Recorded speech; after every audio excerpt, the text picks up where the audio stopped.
PM Weekly starting right now, bringing emergency managers from around the world together to learn, share and collaborate.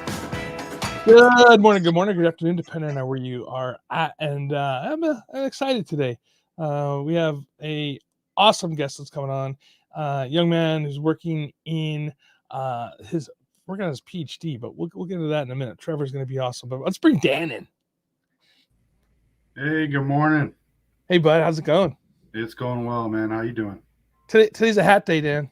Yeah, well, I don't. Well, I guess I could throw a hat on if it'd make you feel better. No, just you know how it goes. But today is definitely a hat day. So, well, every day should be a hat day for you. You don't want to burn. Oh, there we go. Man, I'm glad some people aren't watching this thing. It's a little, whatever. But dude, well, listen to it. They'll know. They know. As they say, I got a face and head for radio, not so much for TV, right? But anyway, hey, by the way, just to let everybody know that Dan and I at the end of the show today, so stick around. We have an announcement to make, and we'll get into that a little bit later. But it's exciting, it's new, and I think it's gonna be better at the end of the day of what we're doing here with our programming. But before we get into that, Trevor, welcome to the show.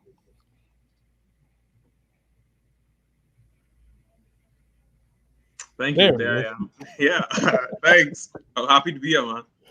So before the show started, Trevor and I were talking about weather, right? Because that's what emergency managers love to talk about, right? And he's from the Bahamas, but now is living in North Dakota. What a difference so it's like what 80 degrees in the Bahamas, and what is it in North Dakota right now? Yeah, it's like 70 in the Bahamas, and it's negative. It was negative 20 this morning, so it may have warmed to -10, but so that's the current battle we're fighting today.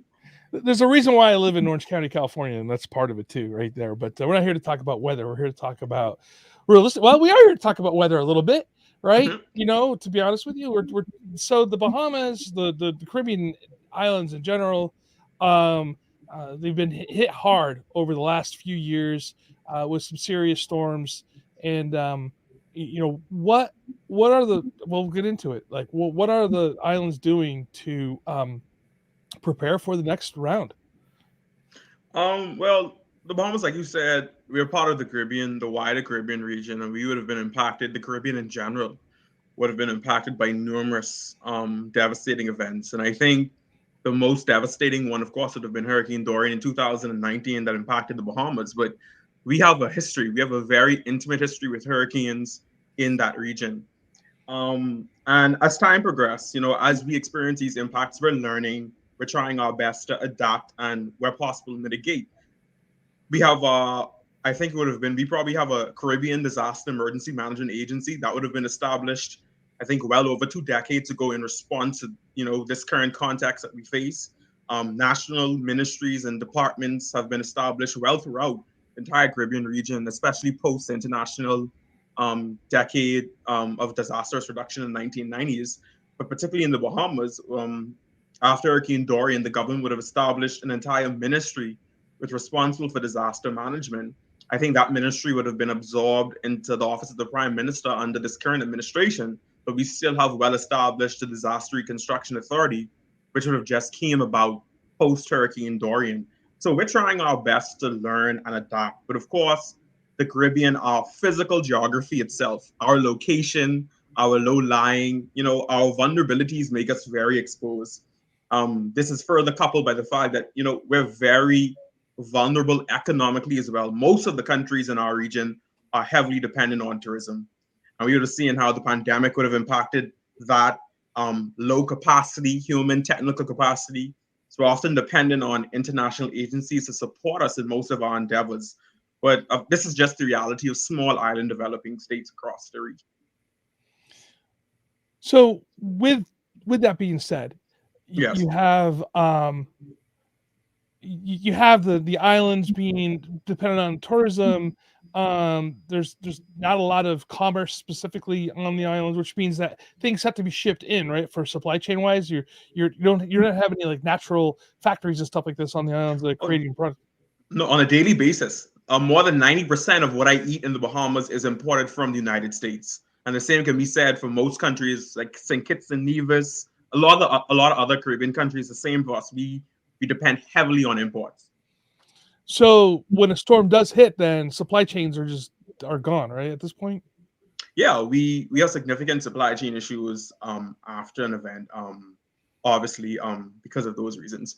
But in particular, we also see an influx of resources, of course, from humanitarian aid during that time. So we, in terms of a food perspective or food security issue in the immediate aftermath of an event, we have not really seen that as a significant challenge, largely because of humanitarian aid and assistance. But generally, the country has enough resources and supplies, to deal with the event. The issue is where the impacts are. So, for example, if the impacts are on a rural island, now how do we mobilize resources? The logistical challenges of getting those resources to the island becomes the problem, not necessarily the lack of, but the management, the logistics behind it.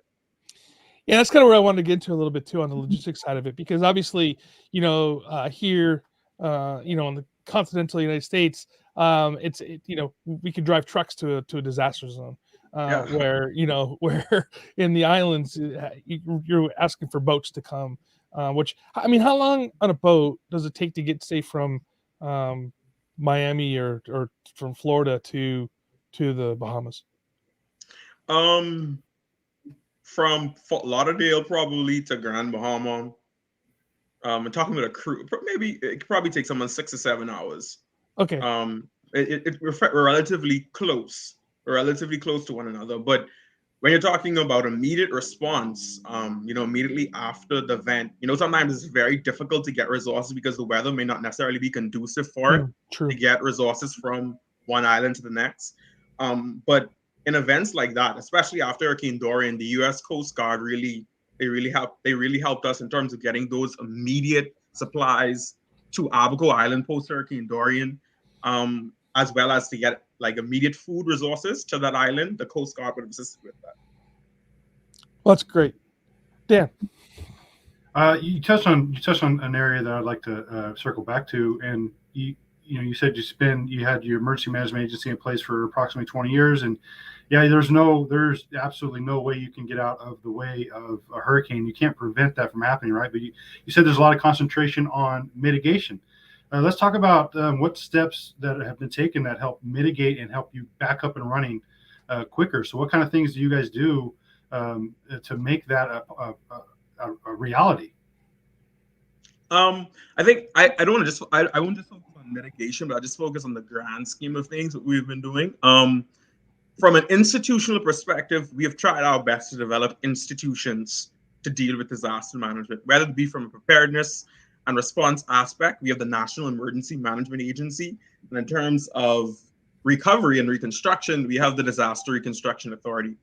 So we would have tried to do some stuff at an institutional level. Now, the problem with most of our institutions in any small island developing state, and this is not just exclusive or unique to the Bahamas, is the fact that these institutions lack technical and trained capacity. So we're usually low-staffed with the trained skills and capacity. Now, in terms of adaptation or mitigation standpoint, we're slowly coming towards the notion that we have to work with nature. In terms of recent years, you'd have seen numerous steps by the government to restore mangrove ecosystems, maintain the health of coral reef ecosystems, because they are natural barriers, of course, on an island. We have seawalls. We've built numerous seawalls. The government is also trying to revise building codes. I think after Hurricane Dorian, the Ministry of Disaster Preparedness, Management, and Reconstruction, along with the Ministry of Public Works and the Inter-American Development Bank, we would have developed a Build Back Better policy. It's still a policy at this point. Of course, it needs to be written into legislation, but just as a point of note, the Bahamas actually has one of the strongest building codes in the region. And I dare say even in the Western world, we have very strong and rigorous building codes. That's not the issue. The issue more so is compliance. Right. Compliance with those building codes, the resources of persons to actually meet those building codes, and how best we assist with that. But we're making small steps. Are those steps big enough? In my opinion, no. In the context of climate change and realities of our warming world, I don't think so. But we're trying our best with the resources and capacities that we do have. Let's talk about climate I like change for a minute. Oh, go ahead, Dan. No, go ahead. I was gonna say, let's talk about climate change for a minute because you just brought it up. I just want to follow up really quick. You know, are we seeing more impacts from these storms on the islands due to the fact that it's getting warmer and there's more storms, or is this just are storms just a way of life over in the Bahamas anyway? I've often explained this problem to people, and when the Bahamas has, it would be very foolish of me not to say or not expect hurricanes to impact the Bahamas. The Bahamas, we have a relationship with hurricanes dating as far back as the great hurricanes of the 1800s. You know, we have a very deep and intimate relationship with hurricanes. The issue for me, or the glaring issue for me, is that since about 2015, the Bahamas would have experienced the impact of 5 major hurricanes. I'm meaning category 4 or 5 hurricanes traversing through the country. I'm talking Maria, Joaquin, Matthew, Irma, and Dorian. Over the past 5 years, we have seen significant explosive hydrometeorological systems passing through our country. Now, obviously, having a background in climate change between 2015 to 2022, that's not significant to make any causal statement towards climate change. But it indeed raises my eyebrow as a climate change scientist and also a disaster manager. Because the question now is, are we going to continue to expect Hurricane Dorian, forces of storms of that nature, to impact our country? When I think back to my childhood, I remember storms like Hurricane Francis, Jean, Wilma. Those storms were very devastating, and they were category 2 and category 3 hurricanes passing through the Bahamas. We're talking about Dorian, a category 5 hurricane that just obliterated and decimated Central Abaco and East Grand Bahama. We're talking about Hurricane Matthew in 2016 that completely changed the landscape of West Grand Bahama as a category 4 storms. These are much stronger systems. So when I reflect back to my childhood, so I think this is indicative. Like I said, I cannot make any causal statements, but I think this is definitely for me to raise my eyebrow. I think it's climate change has something to do with it. We know sea surface temperatures around the Bahamas is warming. We know sea levels are rising. We know we're losing our coral reefs to ocean acidification. We're seeing the impacts of climate change on a daily basis in islands, especially in islands across the Caribbean region. Dan. Well, I want to follow up on the mitigation aspect of things. What is it that the government is doing, or the agencies are doing, to better prepare and encourage mitigative efforts towards the citizens that live there, but also those who are coming in as tourists? In terms of a preparedness standpoint, like I said, we have the National Emergency Management Agency, and they're really the preparedness agency in our ministry. Besides that, the Bahamas, in terms of how we deal with emergency management, our country is divided into districts. And each districts, you know, they're charged with local, they have local disaster consultative committees. I would have worked on about 2 or 3 of those in West Grand Bahama, East Grand Bahama. I'm currently working with the island administrator in Exuma. And these committees are responsible for planning any sort of activities within their jurisdictions. And they're usually very active during blue skies times in terms of planning. Like I say, as much as resources they have, they do their best with planning, getting the local jurisdiction ready as possible, identifying resources. Other than that, that's at the local level. The central government is doing what they can in terms of NEMA. But I think where we do fall short is in terms of mitigation and other preparedness activities. What I see happening, and this is actually a point of focus for my dissertation, is what I see happening is across the world, and I won't even label it to one particular area, is we tell people, including myself, I'm guilty of it as a former practitioner, we tell people to prepare bottles of water, canned goods, emergency kit. But how prepared does that make someone in the event of a hurricane? And we've seen time and time again in real life, in research, that does not help anyone to be prepared. So I think we now need to shift our focus in terms of unraveling this notion of preparedness, what it means to be prepared, and how is someone truly prepared, and how best we can get towards that notion of being holistically prepared. And I can speak to that later on in terms of dimensions and how we need to look at preparedness. Chris Burt has a question. He goes, does the corporate realm / industry have an active role in mitigation and planning? That's a good question. I would say no. I say most of our preparedness and mitigative measures, if we're talking about structural and non-structural measures, they're really supported by the government of the Bahamas and any international agencies that assist us. For example, the Inter-American Development Bank. They assist with, they are just one regional entity that assists us in terms of preparedness activities or mitigation actions. You know what I find interesting too is with the islands, it's almost impossible to, it isn't impossible, right? When you know a that a hurricane's coming, it's not like here in the States where you can get people to move, into a whole different state, specifically say Louisiana into Texas or whatever, right? You're kind of stuck there. There's no way for you. The ironic thing is, for the very first time in the history of our country, I think it would have been in 2017 or 18 after Hurricane Irma, the government actually evacuated persons from the island of Anagua, which is the southernmost island in the Bahamas, to New Providence. But that, of course, was just because the path of that particular storm, it was expected to pass through the southeastern Bahamas. Now, the question that a lot of us have is, in the event that the storm decides to ride the spine of the entire Bahamas, the entire archipelago, can you really evacuate persons from one island to the next? And that's a question that we are still trying to answer and we're grappling with. Well, the question too is, should you? Right. Exactly. Is it something you should do? And if you did, how many more lives could potentially be lost in the efforts to do so? And we're talking about moving persons from one low-lying island to another low-lying island. So it's a big problem. Evacuation is a very, very significant challenge in the Bahamas, especially when we're talking about island-wide evacuation. Just because of the geographical makeup of the country, the Bahamas, for those who don't know, the Bahamas is a chain of islands.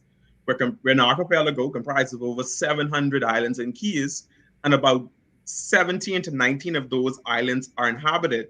We have one capital island, which is New Providence, and then we have the second island or second city known as Freeport Grand Bahama. The other islands are considered rural or family islands. And these islands is where, we have the greatest concern, because they don't have access to, they have resources, but it's not as bountiful as it would be on the islands of Grand Bahama and New Providence. So it's those particular islands that are very vulnerable and where evacuation would have to come from. So on the keys, I interested about that, because people live on some of those keys, right? Like individuals or whatever. When the storms come through, do you guys check on them first, or what's that? How do you, like in the United States, we go door to door, right? We're like, hey, are you okay, or whatever, right? What are you going to do to those small islands? That's a good question. Remember, we're divided into districts. So even though we have island districts, so for example, East Grand Bahama, Sweetings Key, Water Key, some other keys are part of that district. So I can remember during Hurricane Dorian, the island administrator, who, according to legislation, is responsible for disaster management, would actually go to these keys to tell people to evacuate, come to mainland, leave this key, come to mainland. So we don't just leave them desolate.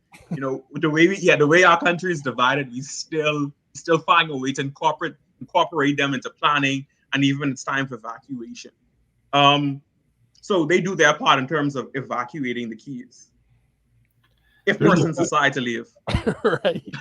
There's actually a great question that I like that from Kevin Coffey. Say he'd love to hear about how hotels and resorts work with the plan, how to respond and evacuate guests during significant events, and does the government provide any regular training to the tourism industry in the area? I can speak to that all planning, our disaster management is organized relatively similar to the United States.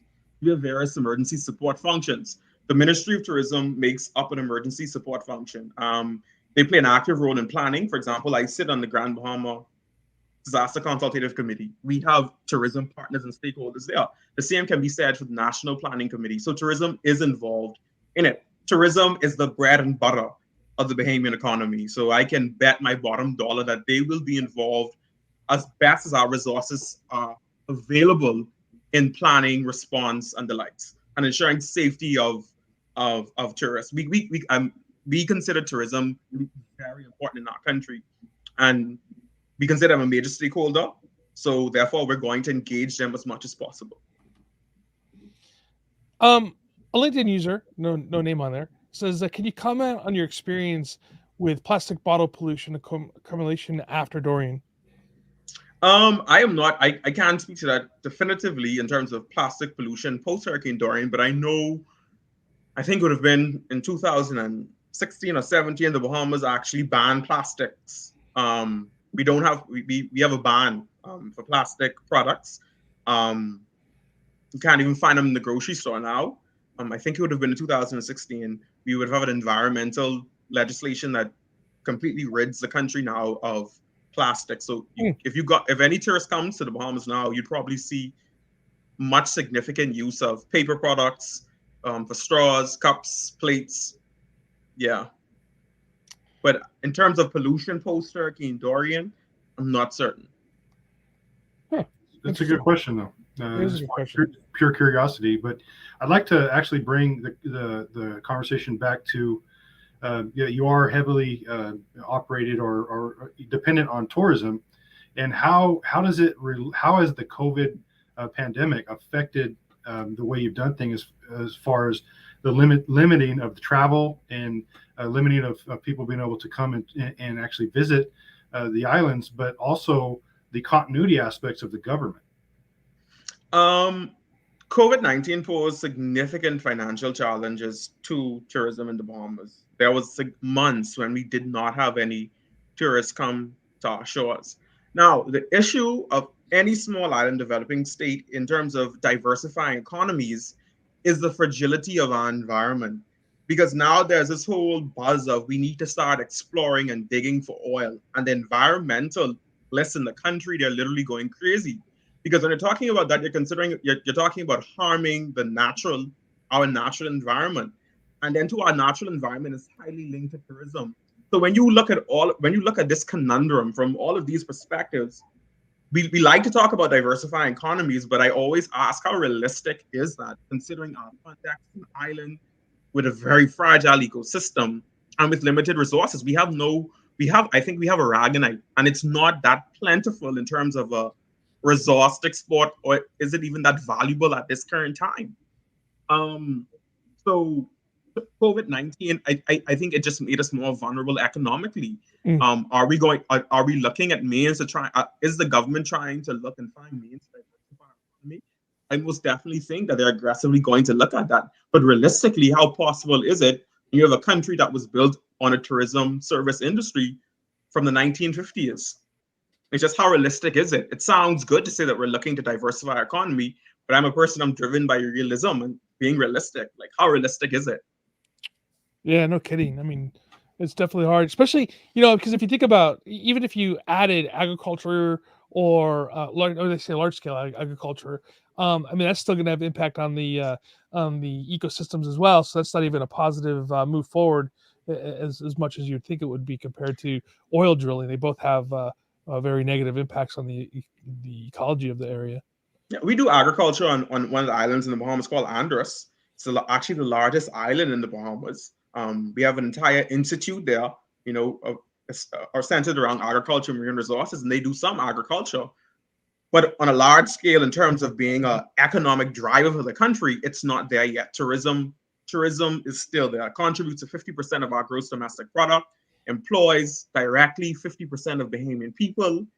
It pays the government bills, pays the debts. Tourism is it's our livelihood, it's our way of life. And you would have the same, if you spoke to a Barbadian, you would have the same story. If you spoke to a Contitian, a Vincentian, you spoke to someone from Turks and Caicos, Jamaica, I promise you would have similar stories. And it's just our context. It's a context of a small island developing state. Yeah, it's kind of. I mean, like I've been out of the Bahamas a few times, and it's such a beautiful place. And you would hate to see it be destroyed by the oil rigs and stuff. Exactly. Another question came in from Chris. He asked us, also in relation to COVID-19, has impacted your mitigation and education efforts? If so, how have you overcome this challenge? Mitigation education in terms of what? In terms of I can't clarify the question. I Chris, totally get to it. If you could post in the comments the clarification, that would be great. But that's what I got. That's the question. Yeah, but while he seeks to clarify the question, or if he does, the Bahamas is open for business. We're there. COVID-19, the government is getting a grip on COVID-19. Omicron, we're trying our best to get a grip at it, but we're most definitely open for business with regards to tourism. So encourage everyone to come. It's better in the Bahamas, as we say. Is access to the Bahamas only available through ship, or is it also available through air?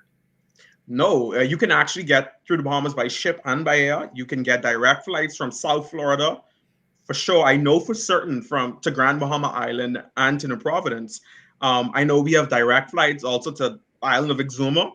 The island of Exuma has direct flights from mainland United States. But you can get several flights from Fort Lauderdale, Miami. I think we have a flight at least from Philadelphia directly to New Providence now on Frontier Airlines. So there are plenty of access points to the Bahamas, especially on the eastern coast of the United States. Oh, Chris says outreach. That's what he meant by impact and mitigation outreach. That's what he's asking for. Can you repeat the question? Yeah, so he goes, has COVID-19 has impacted your mitigation education efforts? He's talking about outreach. Like, how do you overcome the challenge of outreach during COVID times when you're trying to get people to mitigate and prepare for disaster? Okay, I think that speaks to this whole notion of a multi-hazard context. We actually dealt with that during Tropical Storm Isaias. I was working with the ministry at the time. And that was a big issue because that would have been the first event that we would have experienced in a COVID world. And we were literally, COVID, and this is in July of 2020, by the way, when everyone was definitely afraid of COVID still. It's not in this time when we were a bit more risky with COVID, but then it was very difficult in terms of getting supplies, getting resources. It was very difficult, but like the rest of the world, we're adapting and we're learning and we're trying our best to just live within this context of COVID-19 while considering our natural hazards and our inherent vulnerabilities. So, Trevor, if you could, talk it here to the emergency managers around the world, and if there's one thing that you want to tell them about responding to disasters, specifically, within the context of the Caribbean and the island culture, what would it be? What's one takeaway that you think that they should go away from this conversation with? I think one thing that I would like people generally to take away from this is that in small island developing states like the Bahamas, we have a lack of resources. We have an inherent lack of resources, and we are most definitely dependent on our international partners, our international brothers and sisters to assist us in the aftermath of an event.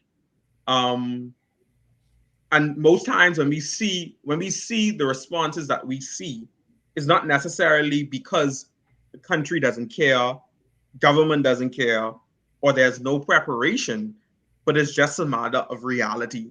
It's a matter of resources. It's a matter of capacity.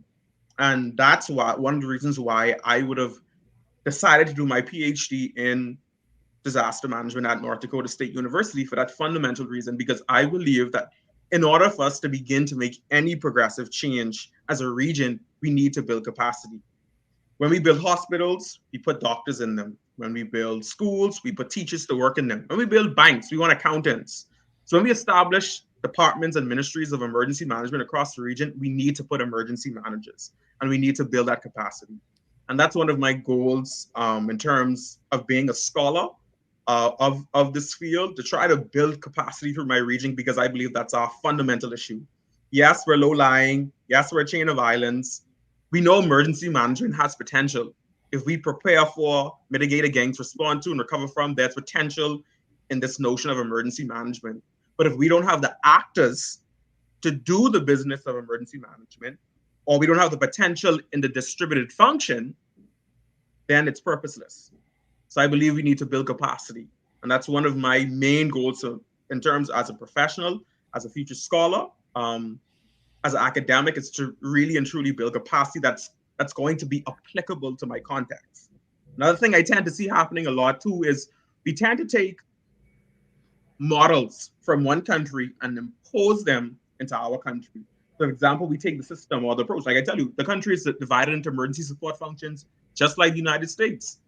And while it may be applicable for the United States, or if it is applicable, some question whether it truly is it going to be applicable to the Bahamian context? And so these are some of the issues we face, and it's because we don't have the persons who are capable of matching context with what's out there to bring it together to make sure it's applicable to our landscape. So that's some of the things I really want to see happen in our region, in our country, is when we make applicable policies, plans, and legislation. That was a lot, but that was outstanding. Yes. Yeah. Outstanding answer. Hey, Trevor, thank you so much for your time today, and it's a pleasure to have you on. Please, everybody, you got to reach out to this guy. He is amazing. I've seen him speak before. I think he is definitely a rising star in the field of emergency management, and a rising star specifically in the academic side and the research that's going on. We're going to hear a lot more from Trevor, and it's great to meet you early on in your career, sir. Great to be here, Todd. Thank you so much. And Dan as well. Thanks for giving us your time today. Yes, no problem. All right, Dan. So we alluded earlier when we first started that we have some interesting news coming up. Not ready to break it completely, right? We got some stuff that we're working on. Well, do you want to let them know, or you want me to let them know? Well, it's just ultimately what we want everybody to know is that to keep a close eye, check out Leaders Cafe. There's going to be a lot of information coming on that platform. But we're going to be expanding in what we do, how we do it, and how we get you the information we've been getting you, how we come to you, and how we support you. We want to expand on how we engage our audience, but we also want to expand upon how our audience engages with us. So there's going to be a lot of change coming, ultimately a transition as well. But this is coming very shortly. Keep close eye on the information we put out. Follow us on LinkedIn, on Instagram. Join Crisis or Leaders Cafe, formerly Crisis Cafe, because there's going to be a lot of information coming. Absolutely. And don't forget about our newsletter as well. If you can go to Substack and find the Emergency Management Network's newsletter, you can also find more information coming that way. But exciting news coming around. Stay tuned, right? And we'll see you all next week. Same bat time, same bat channel. And remember, everybody, please stay safe. Stay hydrated.